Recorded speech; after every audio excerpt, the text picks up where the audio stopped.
apps. Go to KMET1490am.com and download your free phone app today. Hello, I'm Dr. Foojan, and I have great news for you.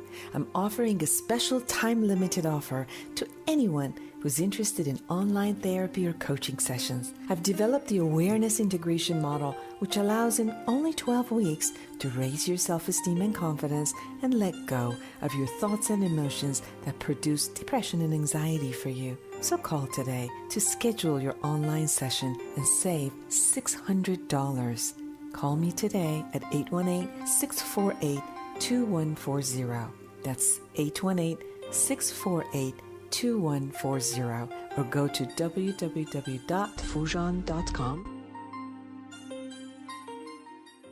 The Inner Voice Show is a dialogue between the host and the listeners about their relationships. This show is not an attempt to assess, diagnose, or treat any mental health or illness condition. Please consult your physician, psychiatrist, or psychotherapist for personal matters.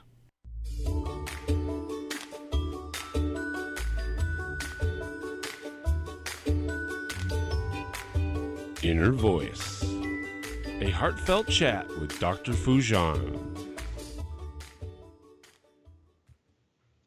Hello, everyone. Welcome to the Inner Voice Show. I'm Dr. Foojan Zeine and have Sean in studio. Now, this is the show about what matters most in life: our mind, our thoughts, feelings, actions, relationships, and our fulfillment in this beautiful journey of life. Now, in this show, I'll bring you the latest study regarding the psychological reasons men and women experience happiness differently. And then I'll talk to Dr. James Creighton, the author of The Loving Through Your Differences. And you can call us on the studio line, 951-922-3532, to speak to me or to speak to Dr. Creighton or about your love life or talking about the loving through your differences. Don't go anywhere. We're going to be back with the tip of the week. Bye-bye.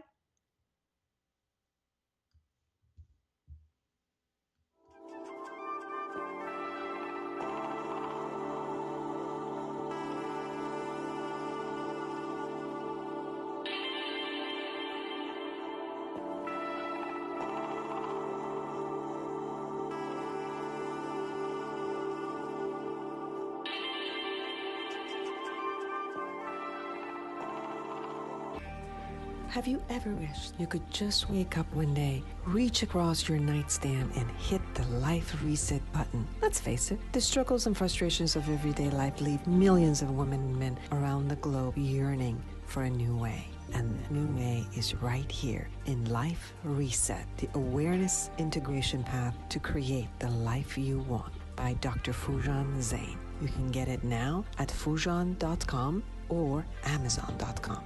Life Reset, the awareness integration path to create the life you want. You deserve it. Join the conversation every Monday afternoon at 3 p.m. Pacific for Inner Voice Heartfelt Chat with Dr. Foojan. Dr. Foojan is a radio and TV host, international speaker, psychotherapist, life coach, and the author of Life Reset, the awareness path to create the life you want. She brings you the latest research and interviews with experts in the field of cognitive sciences. Anyone who loves to grow and create growth for humanity gets a voice on this call-in show. Inner Voice Heartfelt Chat with Dr. Foojan. Monday afternoons at 3 p.m. Pacific on Smart Talk KMET 1490 AM and on KMET1490am.com.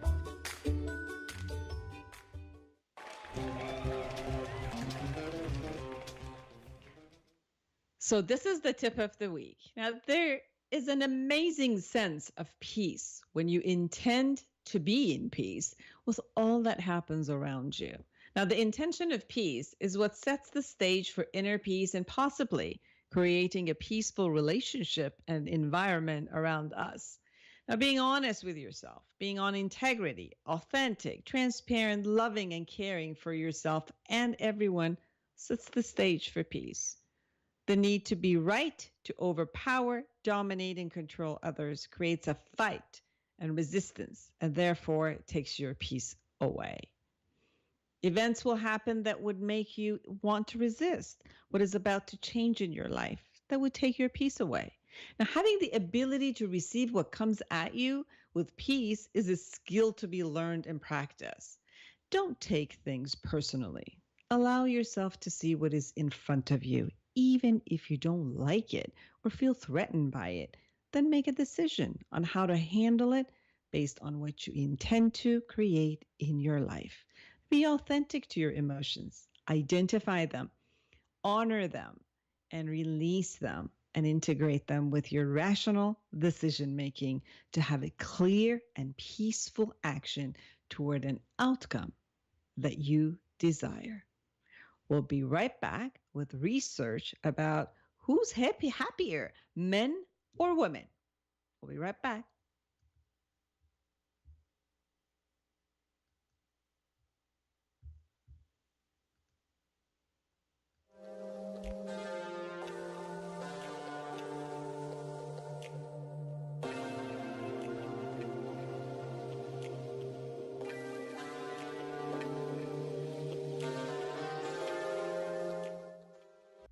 Join the conversation every Monday afternoon at 3 p.m. Pacific for Inner Voice Heartfelt Chat with Dr. Foojan. Dr. Foojan is a radio and TV host, international speaker, psychotherapist, life coach, and the author of Life Reset, The Awareness Path to Create the Life You Want. She brings you the latest research and interviews with experts in the field of cognitive sciences. Anyone who loves to grow and create growth for humanity gets a voice on this call-in show. Inner Voice Heartfelt Chat with Dr. Foojan. Monday afternoons at 3 p.m. Pacific on Smart Talk KMET 1490 AM and on KMET1490am.com.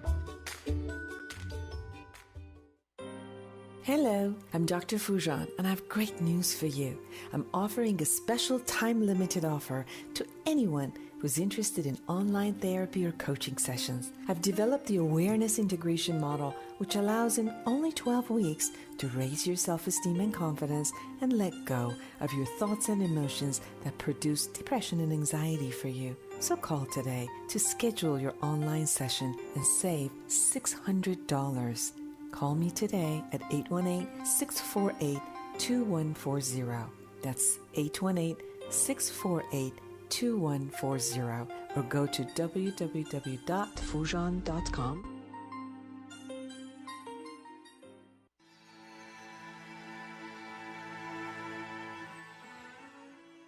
Welcome back to the Inner Voice Show. I'm Dr. Foojan Zeine, and this is the latest research. Now, who's happier, men or women? An article published in Inverse says that research shows it's a complicated question, of course, and that asking whether males or females are happier isn't really that helpful because essentially happiness is different for women than men. Now, women's happiness has been declining for the past 30 years. According to recent statistics and research shows that women are twice as likely to experience depression compared with men. Gender differences in depression are well established, and studies have found that biological, psychological, and social factors contribute to the disparity. But research also shows that women are more likely to experience intense positive emotions, such as joy and happiness, compared to men. So it seems that women's more intense positive emotions balance out their higher risk of depression. Research also shows women are more likely to try and get help and access treatment, allowing them to also recover sooner. Early studies on gender and happiness found men and women are socialized to express different emotions. For example, women are more likely to express happiness, warmth, and fear, which helps with social bonding and appears more consistent with the traditional role as primary caregiver, whereas men display more anger, pride, and contempt, which are more consistent with the protector and provider role. Recent brain research suggests that these differences are not social, but also in the brain. In numerous studies, females score higher than males in standard tests of emotion recognition, social sensitivity, and empathy. Neuroimaging studies have investigated that these findings further and discovered that females utilize more area of the brain containing mirror neurons than males when they process emotions. Now, mirror neurons allow us to experience the world from other people's perspective to understand their actions and intentions. This may explain why women can experience deeper kind of sadness. Psychologically, it seems men and women differ in the way they process and express emotions. With the exception of anger, women experience emotions more intensely and share their emotions more openly with others. Studies have found, in particular, that women express more pro social emotions, such as gratitude, which has been linked to greater happiness. This supports the theory that women's happiness is more dependent on relationships than men. However, within these studies lies a significant blind spot, which is that women often do feel anger as intensely as men, but do not express it openly, as it is not viewed as socially acceptable. When men feel angry, they're more likely to vocalize it and direct it at others, whereas women are more likely to internalize and direct the anger at themselves, and women ruminate rather than speak out. And this is where women's vulnerability to stress and depression lies. Studies show that when men have greater problem solving abilities and cognitive flexibility, which can contribute to a greater resilience and positive mood. Women's reactivity to stress makes it harder for them to challenge their thinking at times, and this can exacerbate symptoms of low mood. This type of inequality of happiness means that it is harder for women to maintain a happy state when faced with social expectations and constraints. Research into stress shows that women are more physically reactive to social rejection compared with men, for example. Now, this means they are more likely to prioritize the needs of others over their own, and over time, this can also lead to resentment and feeling unfulfilled. Females in general prioritize doing the right thing over being happy, whereas men are better at the pursuit of pleasure and hedonism. Studies have also found that women tend to act more ethically than men and are more likely to suffer feelings of shame if they're not seen to be doing the right thing. But female morality also leads them to engage in more fulfilling and impactful work. And this ultimately brings them greater joy, peace, and contentment. Now, as you can see, it's a complicated picture. Yes, women are more sensitive to stress and more vulnerable to depression and trauma, but they're also incredibly resilient and significantly more capable of post-traumatic growth compared with men. So they are resilient and they jump back into life much faster. Studies show that this is due to their sociability and the ability to connect at a deeper level with others, both male and female.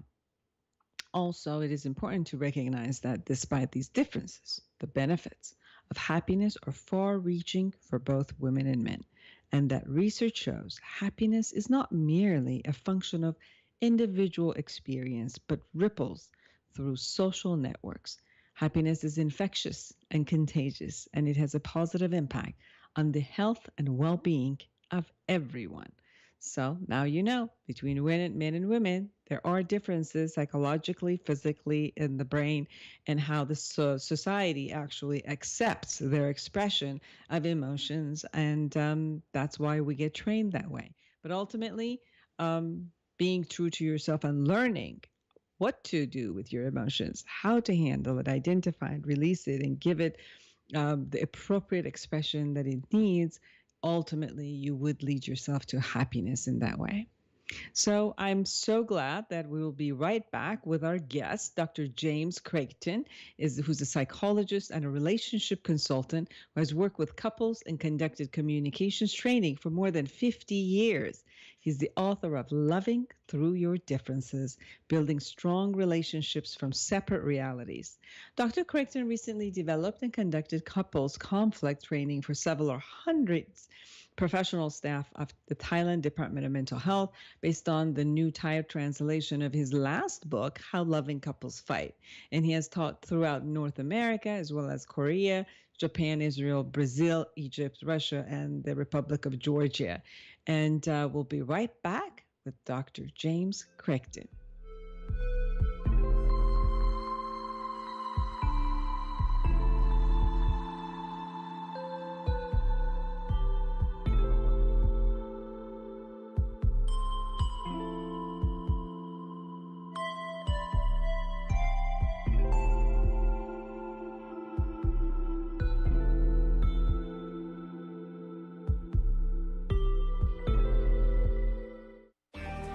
Have you ever wished you could just wake up one day, reach across your nightstand, and hit the life reset button? Let's face it, the struggles and frustrations of everyday life leave millions of women and men around the globe yearning for a new way. And the new way is right here in Life Reset, the awareness integration path to create the life you want by Dr. Foojan Zeine. You can get it now at Foojan.com or Amazon.com. Life Reset, the awareness integration path to create the life you want. You deserve it. Hello, I'm Dr. Foojan, and I have great news for you. I'm offering a special time-limited offer to anyone who's interested in online therapy or coaching sessions. I've developed the awareness integration model, which allows in only 12 weeks to raise your self-esteem and confidence and let go of your thoughts and emotions that produce depression and anxiety for you. So call today to schedule your online session and save $600. Call me today at 818-648-2140. That's 818-648-2140, or go to www.foojan.com. Join the conversation every Monday afternoon at 3 p.m. Pacific for Inner Voice Heartfelt Chat with Dr. Foojan. Dr. Foojan is a radio and TV host, international speaker, psychotherapist, life coach, and the author of Life Reset, the awareness path to create the life you want. She brings you the latest research and interviews with experts in the field of cognitive sciences. Anyone who loves to grow and create growth for humanity gets a voice on this call-in show. Inner Voice Heartfelt Chat with Dr. Foojan. Monday afternoons at 3 p.m. Pacific on Smart Talk KMET 1490 AM and on KMET1490am.com.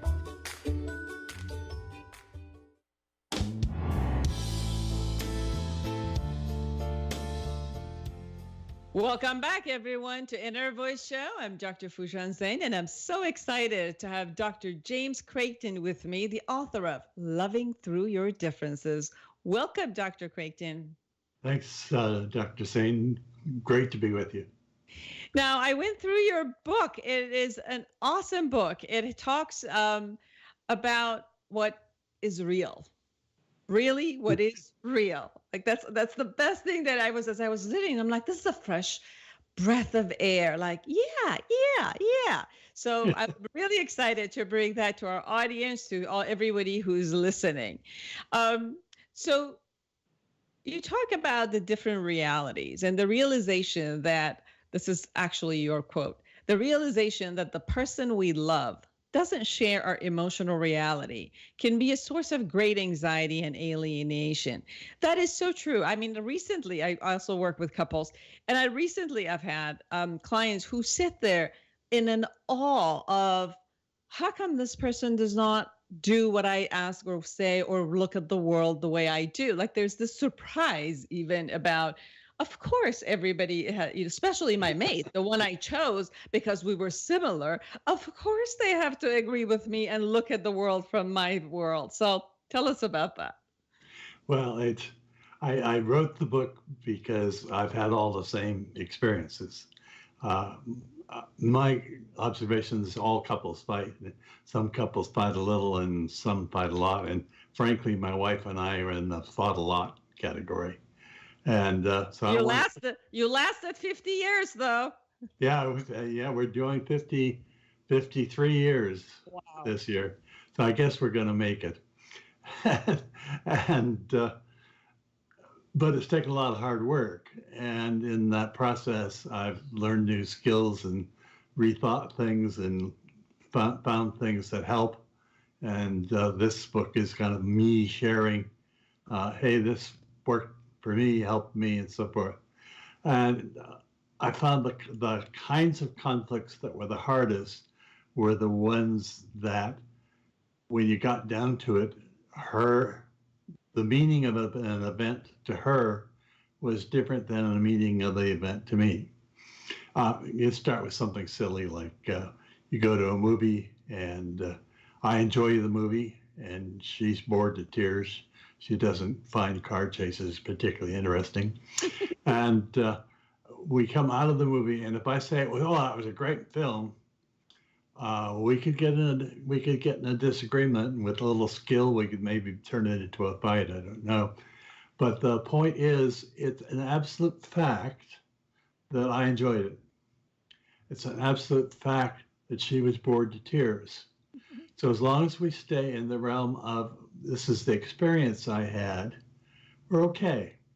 The minute we get into a judgment about what the movie was really like and so forth, we're in trouble. And so this idea of emotional reality began to make sense to me, that she brings all her background and experience and training and religion and everything else and so forth. And in that context, she interprets an event a certain way. I can look at the same exact event and I interpret it differently. It means something different to me because in my family it was different, or in my philosophical musings it's different, or whatever it is that makes up my unique reality. It is different, and that's sometimes the hardest kind of conflict to deal with, because we get into, well, you really ought to have my reality. Mm-hmm. You're a bad person if you don't have my reality. Exactly. How could you, who I've loved and lived with for all these years, not have the same reality? And off we go. And so the book. But I like what you said, that it does create a lot of the anxiety and alienation, because it brings this concept of, well, if we're not the same, then does that mean I have to live with another human being with their own reality for the rest of my life, and that I have to negotiate all day about everything? That appears to be, one, exhausting. Two, it appears that, well, at least half of the time I have to let go of my reality, and I have no idea what to do in another person's reality, and extending myself. So definitely anxiety goes higher.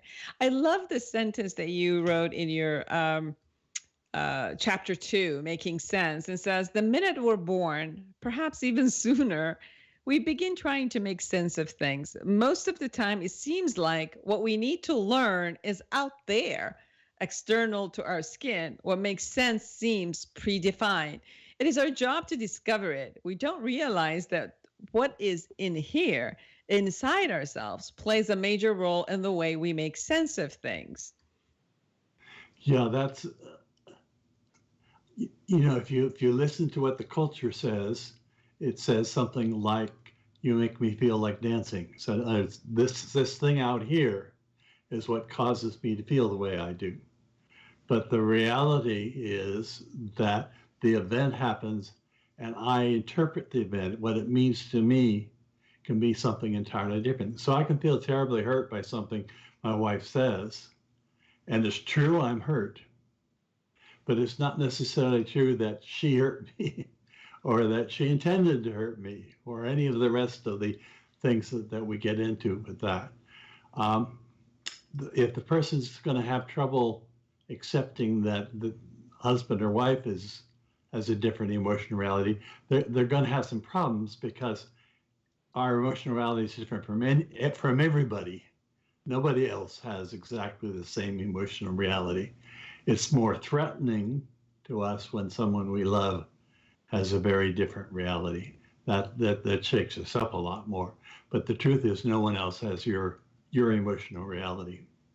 And many times it seems like there's a conflict between this concept of, well, your world does not make sense to me. Like, I get it, I hear it, it just doesn't make sense to me. So I can't really bring myself to kind of be on your side, or take your side, or even be empathic toward it. I've had clients where, we go through this conversation and a dialogue, and they do a beautiful even listening and saying, and, let's say parroting or reframing what the other person says, but all in a world of, this is your reality, but I can't empathize with it. I can't really see it. I can't, I'll listen to it as if I'm watching like a sci-fi movie, and I'll get entertained by it. But if I have to negotiate and live with it inside something that you say that it just doesn't make sense to me, then, it like the resentment kind of stays. And in your third chapter, you also talk about how do we create our own reality in that sense, because we create our own, and then it's so hard for us to even explore or be with any other person so that we could live and cohabitate with them or side by side within the two realities together.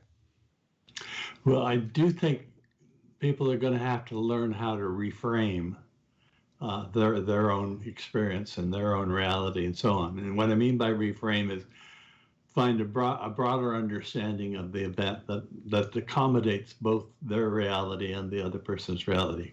One of my favorite stories about reframing is Tom Sawyer and his fence. Tom's parents insisted that he had to whitewash the fence on a holiday. And no way did he really want to whitewash the fence on a holiday. But when his friends came by and teased him about it, he convinced them that it was a great privilege for a boy to have a chance to whitewash the fence. And pretty soon they were paying him so that they could be allowed to whitewash the fence. He'd reframed it from an onerous task to an honorary thing, an event of some sort. We aren't all as talented as Tom Sawyer at reframing, but the idea is to expand it into a frame that allows. I remember an example. I had a guy in a class, and he loved to go hunting with his friends. And whenever he came back, his wife would hit him with all kinds of questions about what they did and who they did it with, and on and on. And he would quickly get into a resentment thing about, she's checking up on me, she's suspicious of me, it isn't fair, it was pure innocent fun, so forth and so on. What he didn't get was that what she's saying is, I'm feeling insecure. Mm-hmm. I want to be reassured that you love me. And of course, his getting resentful and accusing her of getting jealous and blaming her for acting the way she did anything but reassure her that he cared for her and so on. So if he reframed the questions as she's really feeling insecure, it produces an entirely different effect than if he interprets it she's being jealous and trying to control me. Yes. And then you also talked about the way that each one of us has our own perception about things that happen. And due to that, we create our own reality. Can you talk a bit more about that? How do we create our own reality? Well, I think we start creating it instantly at birth, or as I said actually earlier, all the new neurophysiology that's coming out now and so on says that the way we create things is not that we really discover what's out there, is that we develop hypotheses, millions of hypotheses based on millions of experiences, and we test those, and if they get confirmed, they get kind of firmed up, if you will, and so on. So if all your life this action over here is you've interpreted as being someone's hurting me, so forth, that's the hypothesis you're gonna throw up. But it's a much more of an interaction between what's out there and the hypotheses that we bring to it. So what we're having to do really is to relearn the possibilities of what something means. And the only way to do it I know of is to share it. Sounds like you've had experience where even when people shared it at some depth, they haven't always been able to achieve an empathy. But that's the only process I know. Yes.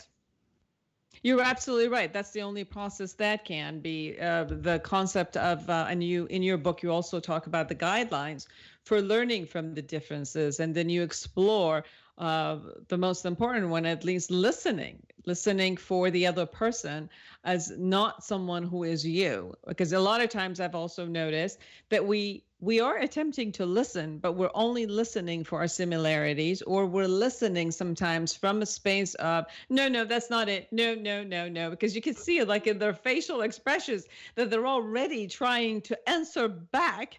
And anytime I'm like, listen, your face shows you're not listening. You're just answering back in your head and you're nodding as if you're listening. So part of that is the active listening, and then knowing that, yes, this person has another reality. And you also talk about listening from, combination of your head and your heart together, trying to get really the person who's in front of you. Yeah, as you know, when you're first learning the skill of active listening, people listen primarily just to get their own answer ready. Yeah. And as soon as they got they're buying time. Yeah, as soon as they got their answer, they just as soon you stop talking. Yeah, that's starting from the assumption that my reality is right, yours is wrong.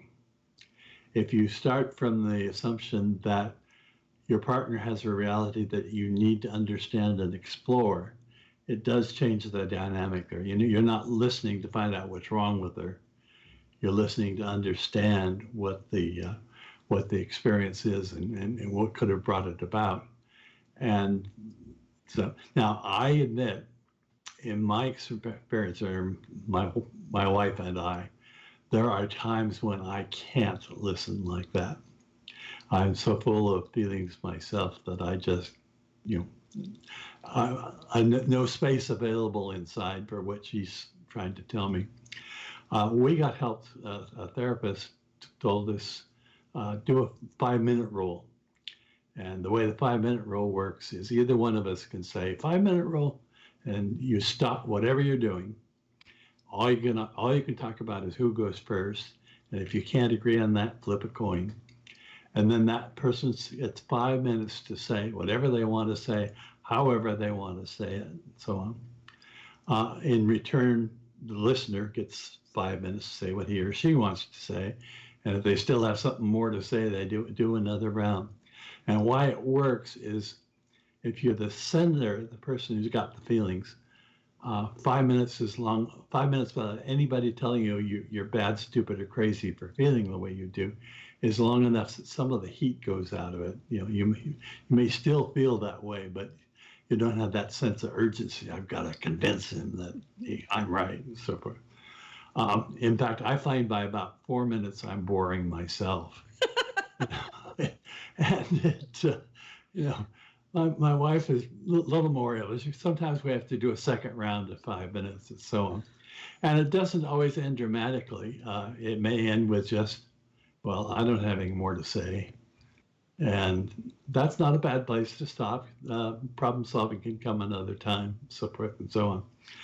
Jim, one of the things that showed up for me as you were talking, though, some people, which I've had in my office also, they can be nasty when they get their 5 minutes. They just bulldoze over the other person.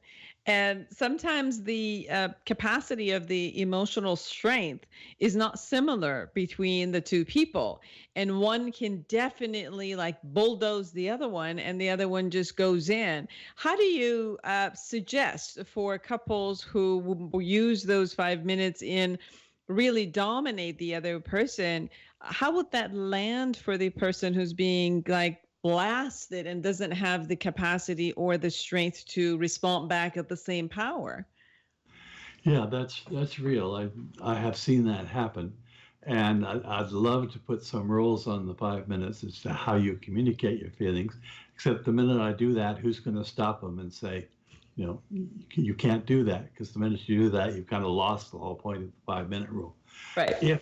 If however, you can remember to communicate feelings instead of judgments. So I feel hurt instead of you're an inconsiderate so-and-so. So that you're concentrating on reporting your experience, not reporting your judgments. This will help a lot. And the person who gets what they want by bulldozing needs to understand that if what they really want is emotional connection, you don't get that by scaring your partner so much that they go hiding on you. John Gottman, who's studied a great deal in couples, talks about pursuers and distancers. And pursuers are people who, when they feel upset or anxious, they get at it by kind of almost claws flying. You know, it must be talked about right this minute, and and the distancer is somebody who would like to pull back and think about it and get away from it for a while, and so forth and so on. And what happens is the pursuer is aggressive and moves forward, causing the distancer to pull back, making the pursuer more anxious. Mm-hmm. So the pursuer, pursues more. I remember one time seeing, you can do the physical space. Some cultures, 8 or 10 inches is okay to talk to something. Our kind of mainstream culture, it's about 18 inches. You get closer than 18 inches and the other person starts to show signs of discomfort and so on. And I've actually watched somebody back somebody in under a staircase just by trying to make it happen, push it.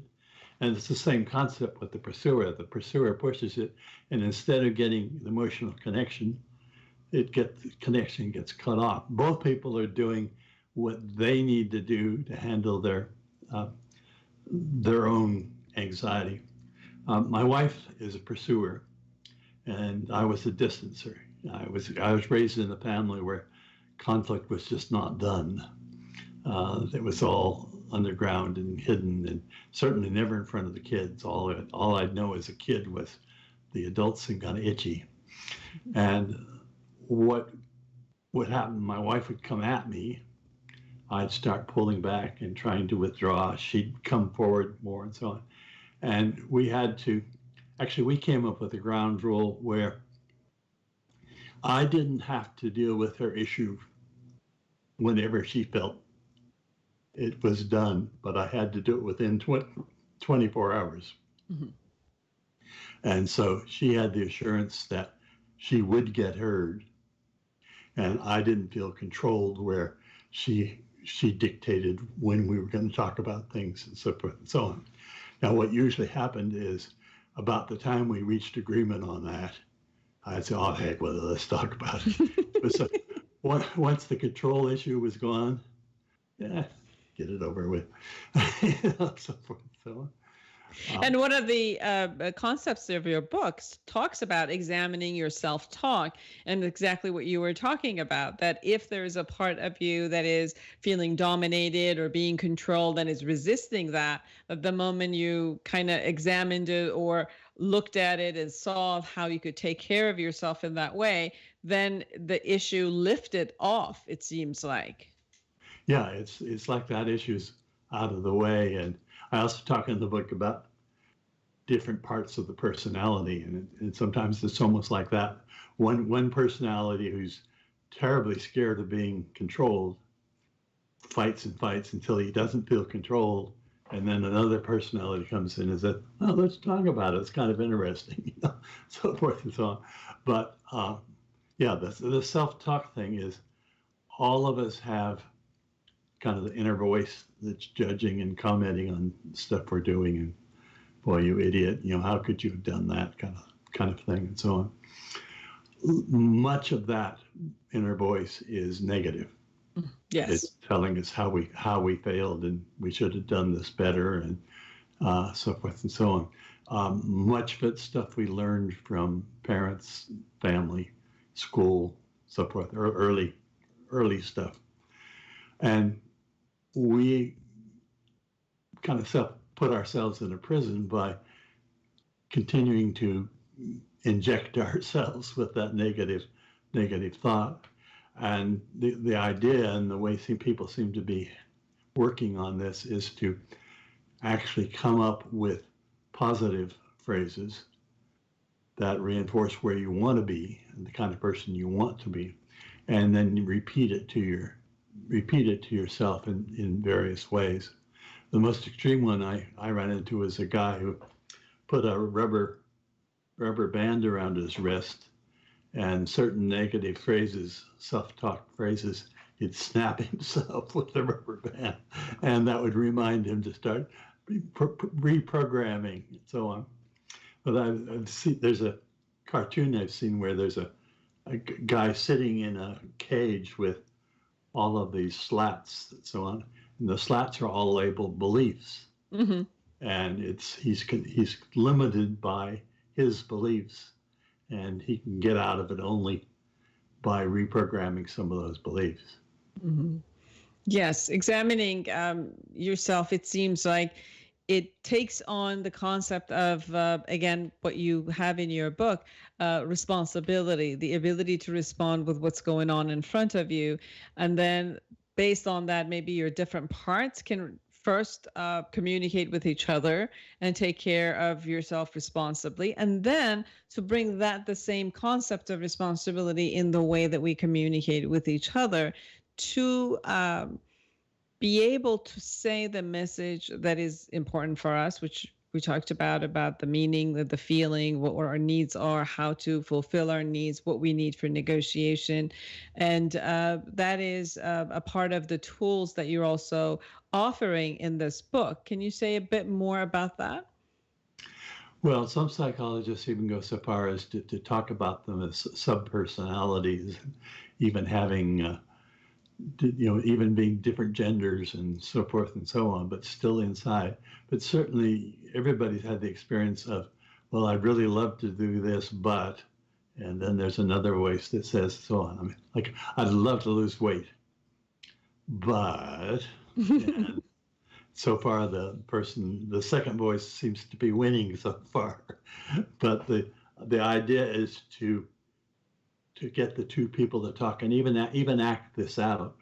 You can use the empty chair thing where you talk to the other personality, and the underlying concept though is that each part of the personality is trying to take care of you. It's trying to do something positive for you, but often does it in a way that's limiting, confining, keeping you from being all you could be. And what we want to do is get the voices, inner voices, talking to each other so that they free you up to your full potential and capability.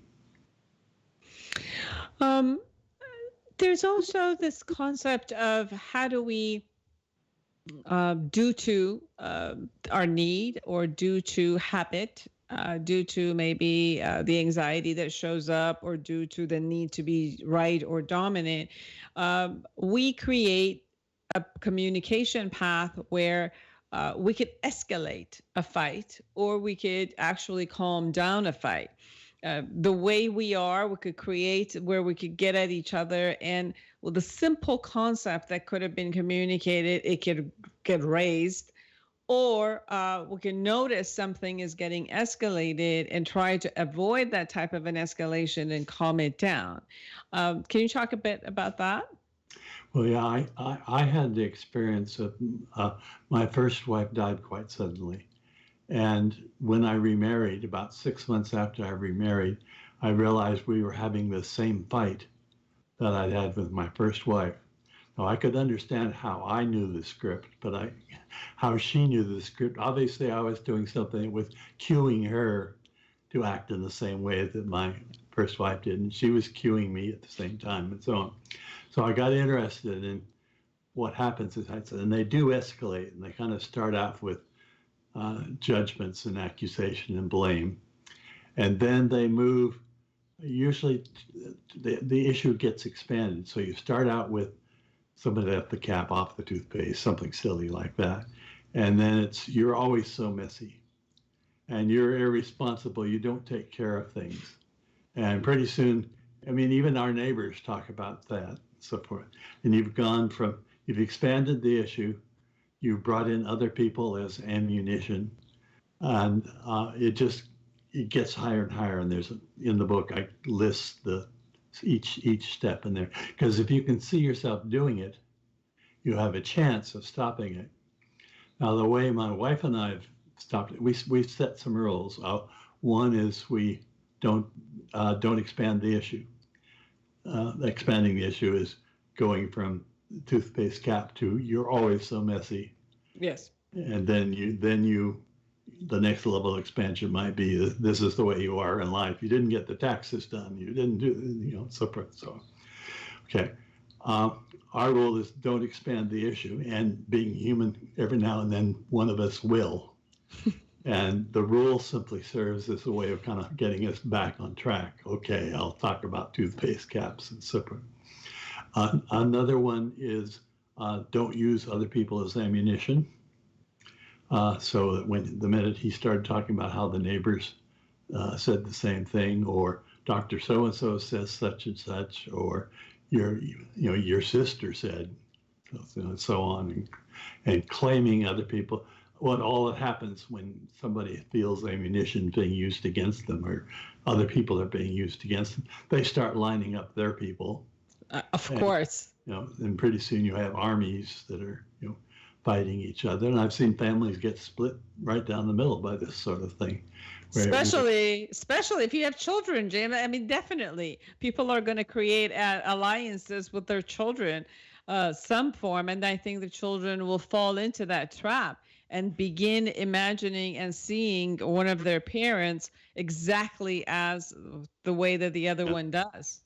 And that's really the worst, because you're forcing the child into taking sides and choosing between one parent over the other and so forth. That's the most disastrous. So, the minute you hear somebody saying, "Do you know what your father did?" and so forth, cut, stop. You're using other people as ammunition, and it is simply going to result in counterattack.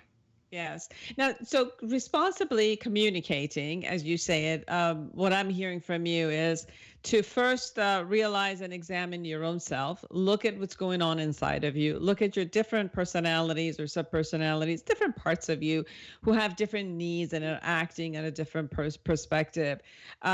Be aware of how you are engaging in that argument. Are you going toward fighting and escalating something just to prove some point, or are you going really after solving an issue and creating peace afterward? And talk what you need to say it responsibly with your impressions and what's coming from you, versus judging the other person and attacking them, or generalizing and expanding all of it, and move really toward solving the issue that is at hand, one issue at a time as it arises, in a way that it works for both of you and both the realities. So can you talk a little bit about the collaborative problem solving? Okay. Well, the first thing I'd mention, because that's a great summary of the book, but I think it was Joseph Campbell that said, in any relationship, there's you, there's me, and there's we. Yeah. And the whole idea of resolving conflicts collaboratively is that you make sure that no matter what's happening at the level of which car do we buy or whatever the argument's about and so on, that we always protect the we. So that when the discussion is over and so on, there's still a we to come back to. And sometimes we approach problem solving as you're the problem. If I could just get you to change your mind or do this or do that and so on, I wouldn't have a problem. And if both people are in that position, then it's very hard to move anywhere. I do outline in the book a series of steps where you define the problem and then you generate alternatives and so forth and so on. There's quite a bit of logic underneath that, but the big thing is there's a process you both subscribe to. You know what the steps are, and you know where you are in the process, and so you have that reassurance of we're moving through it, we're not stuck, we're not enemies. We have a problem instead of you're my problem. Mm-hmm. Yes, definitely. You are not my problem. You're the one who I chose to love and to mate and to be with life. to be with in life. So there's having the ability to have that, the problem to be put outside of us. Everyone, we're talking to Dr. James Creighton, the author of Loving Through Your Differences, Building Strong Relationships from Separate Realities. And you can find Dr. Creighton at his website, James L. Creighton, CREIGHTON.com. And where else they can find your book? I think Amazon, Barnes and Noble. Amazon, Barnes and Noble, IndieBound. IndieBound and all of that. All of those. So and hopefully in your local bookstore. Hopefully, yes. Hopefully you'll have a local bookstore. Well, not for long, but I think there's still some Barnes and Noble somewhere. Yes. So if you wanted to share any last comments within the 1 minute that we have left, what is it that we haven't talked about and you really, really wanted to talk about and let people who are listening or seeing us to get from you? Well, I do want people to know that there are skills that help and techniques that help. Learning how to solve problems is and how to resolve differences and so on. It is learned, and these are skills that I hope more and more we learn from childhood on, because there are things we can do to make it better. One of the things that you have said about your own, and thank you for sharing your own experiences, is the ability to look at our own life consistently and see that in relationships, what do we do that, as you said, keeps creating what I create and the result that I do create.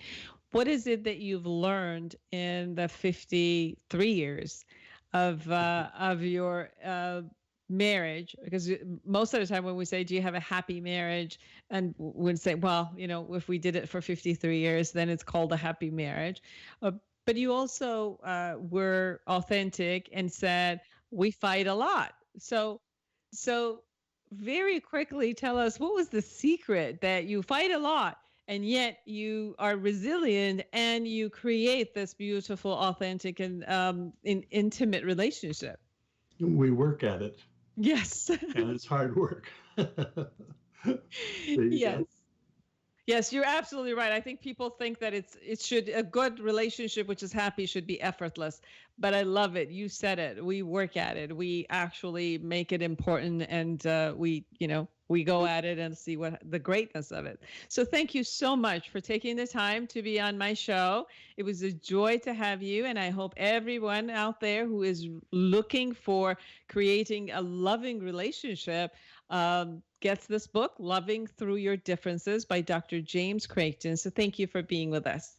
Thanks. I really enjoyed it. And for everyone else, it's been an amazing time to be with you. So create an amazing day and week for yourself and everyone around you. And see you right back here next Monday.